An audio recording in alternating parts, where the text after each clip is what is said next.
Buenos días, bienvenidos y bienvenidas a esta 11ª edición del Simposio Empresarial Internacional de la Fundación para la Sostenibilidad Energética y Ambiental, FUNSEAM.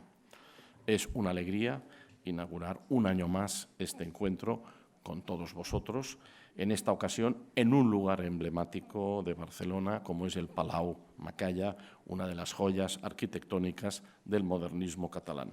Y en este sentido quiero expresar mi profundo agradecimiento por acogernos aquí en una de las sedes de CaixaForum, y lo hago en la persona de Juan José López Borniol, vicepresidente de la Fundación La Caixa, que hoy está también aquí con nosotros. Muchas gracias. Va a inaugurar esta jornada la vicepresidenta tercera y ministra para la Transición Ecológica y el Reto Demográfico del Gobierno de España, Teresa Ribera.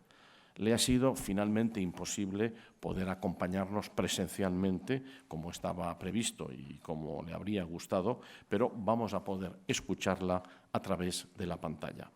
Gracias también, como siempre, por organizar esta cita a la directora de la Cátedra de Sostenibilidad Energética de la Universidad de Barcelona, María Teresa Costa, Maite Costa, y al director general de FUNSEAM, Joan Batalla.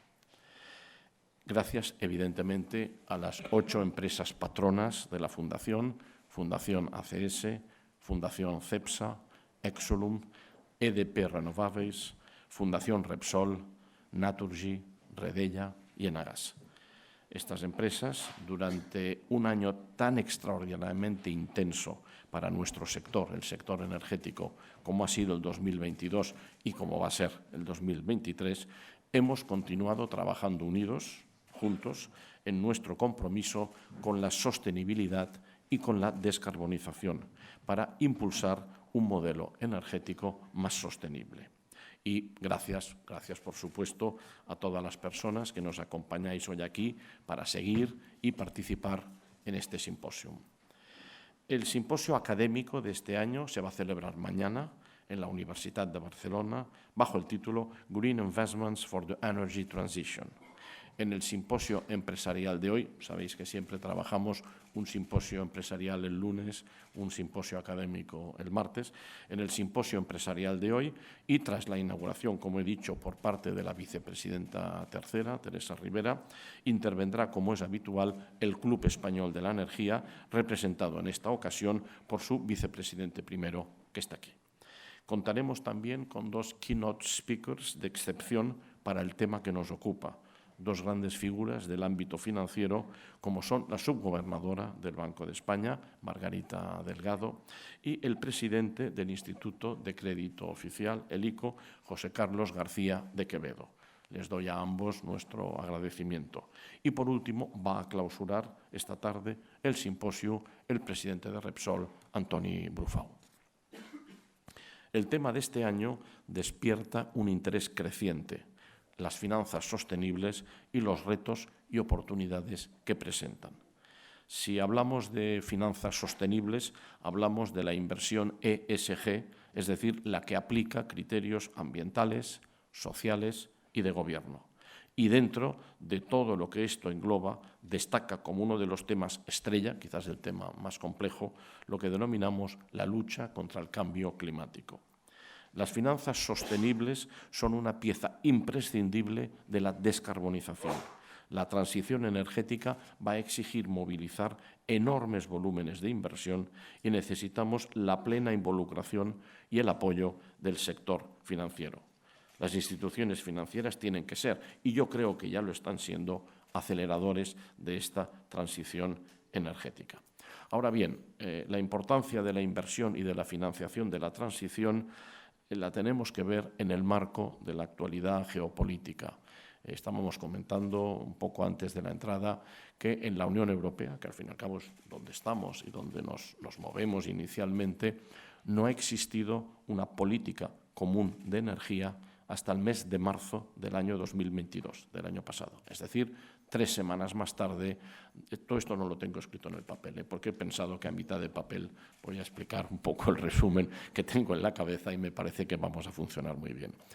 La Unión Europea durante muchos años no pensó que tuviera que tener una política común, no era en energía. las tenía en otros temas, por ejemplo, política agraria. Evidentemente, sí que tenía políticas transversales que afectaban a la energía, por ejemplo, la competencia, por ejemplo, la transición energética, pero no en seguridad. Cuando llega la invasión de Ucrania y rompe todos los moldes, la invasión de Ucrania por parte de Rusia, la Unión Europea, el 8 de marzo del año 2022, produce un paper, Repower European Union, que dice, en resumen, lo siguiente. Primero, necesitamos una política común. Esta política común tiene tres patas, tres vectores. Evidentemente, un proceso de descarbonización que tiene ya unos objetivos para los años 2030, 2040 y 2050. Un proceso de seguridad de suministro que hasta entonces no era una política común y empezamos a hablar, sobre todo si hablamos de gas, por ejemplo, seguridad de almacenamiento, políticas de solidaridad, etcétera, etcétera. Y una política de affordable prices, de precios, llamémosle política de precios, que sean razonables y que estén adecuados a la transición energética y a la seguridad. Es la primera vez que la Unión Europea se plantea esto. Desde entonces, en 10 meses, yo he perdido ya la cuenta de cuántas veces se han reunido los ministros y ministras de energía en la Unión Europea. Muchas. Antes de esto, quizás se hacía una reunión al año.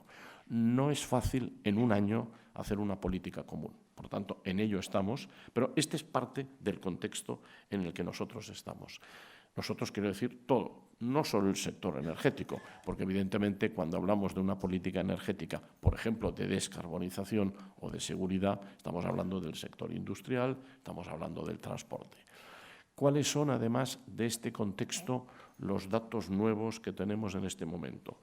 Bueno, pues una idea muy importante nos viene de Estados Unidos. El plan de subsidios verdes, por llamarle de alguna forma, que está incluido en la denominada Inflation Reduction Act, contempla en Estados Unidos una cantidad alrededor de 360.000 millones de dólares para hacer inversiones para lograr los objetivos que ellos buscan de una reducción de carbono del 30% en el año 2030. No hace falta decir que el solo hecho que Estados Unidos haya puesto encima de la mesa y aprobado por su Parlamento la Inflation Reduction Act ha hecho que Europa reaccione y en este momento está respondiendo con lo que le llamaríamos el Industrial Green Deal, que tiene 4 pilares, no voy ahora a extenderme, y uno de ellos precisamente es la inversión en tecnologías limpias y la financiación de la producción. Quiere decir, por lo tanto, que estamos en un verdadero cambio de paradigma, en un momento de disrupción, no solo tecnológica, que ya llevábamos tiempo en ello, sino en el sector energético absolutamente, disrupción total de todos los puntos de vista. En este sentido, y no me quiero alargar, parte de los objetivos de descarbonización de la Unión Europea para alcanzar lo que le llamamos el net zero de carbono en el año 2050 es la utilización de gases renovables y dentro de ella del hidrógeno verde. Pues bien, el hidrógeno verde puede ser un sector o un vector, más exacto, un vector energético importante en el proceso de descarbonización y también en el proceso de seguridad de suministro que ahora también los países de la Unión Europea y otros países, pero en concreto la Unión, empiezan a considerar la idea de tener recursos, llamémosle autónomos, y no depender excesivamente de terceros. Si queremos que esto funcione, hay que hacer 2 grandes cosas: más tecnología, inventiva y financiación pública, privada y colaboración público-privada entre empresas, administraciones y entre empresas más allá de lo clásico. Tiene que haber empresas tractoras que tengan interés bien en producir gases renovables, bien en consumirlo, bien en transportarlo. Todo eso no se va a hacer por milagro. Es exactamente el contexto en el cual estamos nosotros en este momento. Nosotros es un nosotros papal. Todo el sector energético, todo el sector económico y vamos a empezar a trabajar. Un ejemplo muy concreto, y simplemente lo pongo de ejemplo dentro de este contexto. No es casualidad que se produzca recientemente un acuerdo entre Francia, España y Portugal para hacer un hidroducto submarino entre Barcelona y Marsella para transportar hidrógeno verde, porque es fruto de un contexto más amplio. cuando en el papel de 8 de marzo de la Unión Europea, el Repower European Union, se habla de esta política común por primera vez, hace una segunda cosa, que es, dice, los 10 millones, quedémonos con 10 millones de toneladas de hidrógeno verde que la Unión Europea había puesto en sus objetivos para el 2030, el 8 de marzo del año pasado los pasa a 20. Dice, no, tienen que ser 20 millones, no entro en la forma de cálculo, y tenemos que ser capaces en Europa de mover este hidrógeno porque ninguno de los países va a poder ser autárquico. Bien. Es en este contexto que se habla de este hidroducto, es en este contexto que se produce también una reunión entre el canciller alemán y el presidente de la República Francesa posterior a estos acuerdos, en donde Alemania dice esto es clave para mí dentro de mi programa de transición energética, y es también la primera vez, hace ahora un mes y medio, que el gobierno español, fruto de los acuerdos que tiran adelante el llamado H2Med o hidroducto Barcelona-Marsella, publica por primera vez un borrador de conductos de transporte de hidrógeno en la península ibérica, con la conexión con Portugal. Quiero decir, se está empezando a dibujar algo más que un proyecto concreto. Se dibuja una de las patas de que esta transición energética sea posible, entre otras cosas, utilizando hidrógeno verde.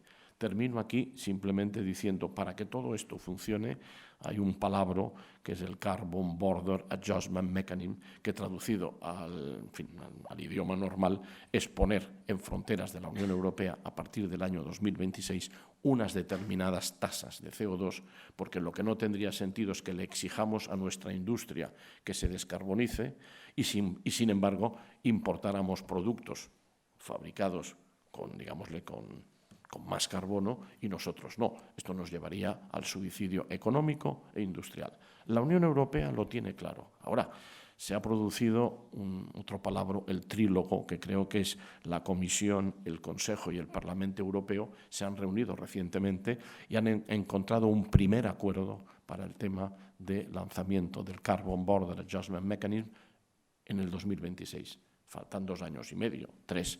Bueno, vamos a seguir cómo funciona esto. Esto no es fácil, necesitará el apoyo o discusión con la Organización Mundial de Comercio, etcétera. Pero seamos conscientes que si no hacemos toda esta catedral, esto no es simplemente construir una pista de aterrizaje o un almacén. Hay que tener muchas cosas y una de ellas es precisamente la financiación. Y por lo tanto, en este caso, es un poco lo que vamos a hacer en este simposio hoy. No me quiero extender, simplemente deciros los ponentes, los muy buenos ponentes que tenemos hoy en este simposio son precisamente los que van a profundizar en estas cuestiones y sin más, no quiero comerme más tiempo, vamos a escuchar ahora a la vicepresidenta tercera y ministra para la Transición Ecológica y Reto Demográfico, Teresa Rivera. Muy buenos días a todos y muchísimas gracias por invitarme a participar una vez más en esta ocasión en la 11ª edición del Simposio Internacional de FUNSEM. La verdad es que las primeras palabras deben ser de agradecimiento y reconocimiento, porque no es sencillo mantener esta maravillosa tradición de dedicar un rato todos los años a pensar, a reflexionar, a compartir nuestras ideas y propuestas para hacer del sector energético español un sector moderno, eficiente, consolidado, social y económicamente.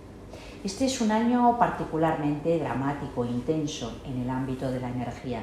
Ha sido un año en el que los cimientos más importantes de la política energética en Europa se han visto tambaleados por una crisis sin precedentes, por una cuestión enormemente dramática como ha sido la invasión de Ucrania por parte de Rusia, que ha generado en cadena una serie de consecuencias que nos permiten ver hasta qué punto la energía es algo básico, fundamental para nuestro bienestar en nuestros hogares, pero también para la actividad industrial, empresarial, económica y que, por tanto, algunos de los mantras que hasta ahora parecían intocables no son ciertos. Claro que somos sensibles a los precios de la energía. El impacto social y económico de lo que ha ocurrido pone de manifiesto hasta qué punto debemos corregir rápidamente las vulnerabilidades de nuestro sistema energético clásico, la actualización de nuestra regulación, las señales que permitan identificar la mejor inversión posible, la manera en la que evitar riesgos económicos, financieros, técnicos y de incertidumbre en todos los terrenos. Por eso, el hecho de que este año Funsean haya dedicado este espacio a hablar de las finanzas sostenibles, la conexión entre cuáles son las referencias para una mejor inversión y las referencias para una mayor garantía de nuestro sistema energético, es capital. Es una excelente idea. Me parece que hoy todos somos mucho más conscientes de lo importante que resulta impulsar una aceleración de la transición energética, lo que obviamente no significa cortar por lo sano con algunas de las tecnologías tradicionales, pero sí reflexionar sobre cuánto más se necesita en relación con estas infraestructuras y cuánto más debemos apostar por un marco estable, predecible, que nos asegure una rentabilidad para las inversiones de largo y medio plazo en el sector energético y que permita un acceso a los beneficios de forma inmediata para los consumidores y que estos se conviertan directamente en grandes impulsores, en grandes promotores de una transición energética que nos da mucha más estabilidad, que nos da mucha más facilidad para modernizar nuestra economía, para garantizar una mayor inclusión social. Por supuesto, para luchar contra el cambio climático, porque si hablamos de descarbonización del conjunto de la economía, la energía sigue estando en el centro de nuestra atención. Pero es verdad, nos lo recuerda la Agencia Internacional de la Energía, estamos asistiendo no solamente a un debate en términos de seguridad climática o de seguridad de aprovisionamiento, estamos asistiendo a una carrera por la tecnología industrial, por las nuevas soluciones que debemos impulsar de forma acelerada, en una lucha contra el tiempo en el que la combinación de las distintas variables nos debe permitir entender y conocer mejor. Por eso, el ofrecer pistas claras sobre cuáles son los planes de inversión, de reducción de riesgos, de búsqueda de soluciones que permitan discriminar de forma positiva aquello que más nos conviene a inversores y financieros es fundamental. Por eso, cuando se abre un debate tan importante como es el de que Europa no debe perder la nueva carrera frente a esa propuesta tan atractiva y tan generosamente financiada por parte de Estados Unidos con su ley contra o para la reducción de la inflación, Europa debe aportar ideas y una propuesta solvente que nos permita retener nuestro talento y nuestros atractivos, nuestro valor adicional en este debate. Y en ese contexto, las finanzas sostenibles tienen mucho que decir, para bien y para mal, mostrando el camino que debemos seguir, modulando el coste del capital en aquellas opciones que puedan resultar más discutidas. Se trata de un paquete en plena discusión en el ámbito europeo. ¿De qué modo podemos recortar el gran diferencial que en términos de competitividad existe entre entre Estados Unidos y la Unión Europea, fundamentalmente vinculado al precio de la energía? Y esto requerirá una rápida actualización del marco regulatorio del mercado eléctrico, pero también una rápida adopción del paquete de gas. También un debate en profundidad sobre cómo gestionar de forma sostenible el acceso a las materias primas, algo que seguro caerá en la presidencia de España de la Unión Europea y para lo que debemos estar muy bien preparados. Y afortunadamente contamos con una sociedad, con unos actores tanto institucionales, empresariales como particulares enormemente preparados. Debemos al mismo tiempo imaginar el modo en el que ese paquete de conjunto, ese ecosistema atractivo para la inversión en Europa puede contar con algo tan relevante como son las oportunidades de financiación, de acompañamiento público en distintos frentes, con fondos europeos que deben permitir un acceso ágil, sencillo en aquellos sectores que entendamos prioritarios, pero también un reporte, una presentación que discrimine para bien y para mal en aquello que entendemos sostenible y deseable y aquello que debemos gestionar con cuidado, con advertencias, con atención. Por tanto, toda la orientación del conjunto de paquete de fondos europeos, ya sean fondos estructurales, el Repower EU o los fondos de recuperación asociados al fondo Next Generation, deben reflejar un rápido acceso, deben identificar los sectores prioritarios en los que la combinación tecnológica energética con digital está más que clara y demostrada. no es lo único que debemos activar. Debemos pensar también en estos sectores dónde y cómo hemos de trabajar en cada uno de estos impulsos, y España de nuevo está muy bien posicionada en bienes de equipo para la generación de electricidad renovable, en el salto cualitativo que representa la presencia de hidrógeno renovable, tanto en la cadena de valor industrial como en la producción y en el consumo, y ahora también en el debate en torno a la preparación para el transporte de esos excedentes hacia el norte de Europa. No nos basta solo con esto. Sabemos que debemos asegurar una buena cualificación de nuestros profesionales, cada vez más demandados y, por tanto, en mayor número de personas implicados en el conjunto de estas cadenas de valor. Sabemos que debemos contar con los servicios adecuados, incluidos los servicios financieros, mucho que decir, y con un sector bien posicionado para hacer bien las cosas. Sabemos que tenemos algunos otros debates que son complicados y a los que debemos prestar particular atención. Cómo en esta situación compleja trabajamos con socios más allá de la Unión Europea, cómo facilitamos esa transformación de los sistemas energéticos en terceros países, cómo podemos diseñar un plan de finanzas sostenibles, tanto en España como en relación con la financiación climática internacional, en un momento en el que el debate de la transformación, de la modernización del sistema financiero y las instituciones de Bretton Woods se abre camino, en un momento en el que sabemos que se acabaron los tiempos en los que bastaba con actuar en los márgenes.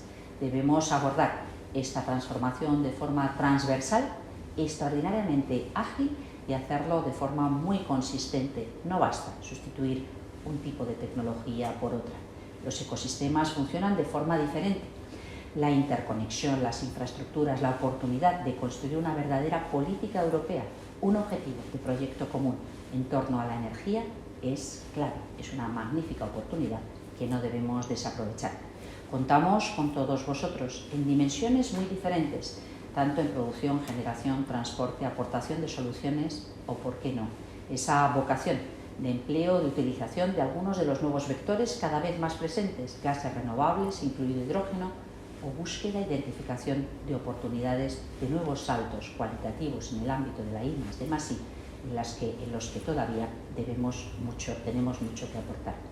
En los próximos meses, en las próximas semanas, esta agenda crecerá exponencialmente y nos encuentra bien preparados, con el horizonte claro, marcado, sobre dónde y cómo queremos llegar, con la combinación de las medidas en tierra, offshore, pero también cada una de las tecnologías perfectamente diseñadas y conocidas, y con debates abiertos que nos han de permitir aprovechar esas oportunidades y reforzar, actualizar nuestro Plan Nacional Integrado de Energía y Clima.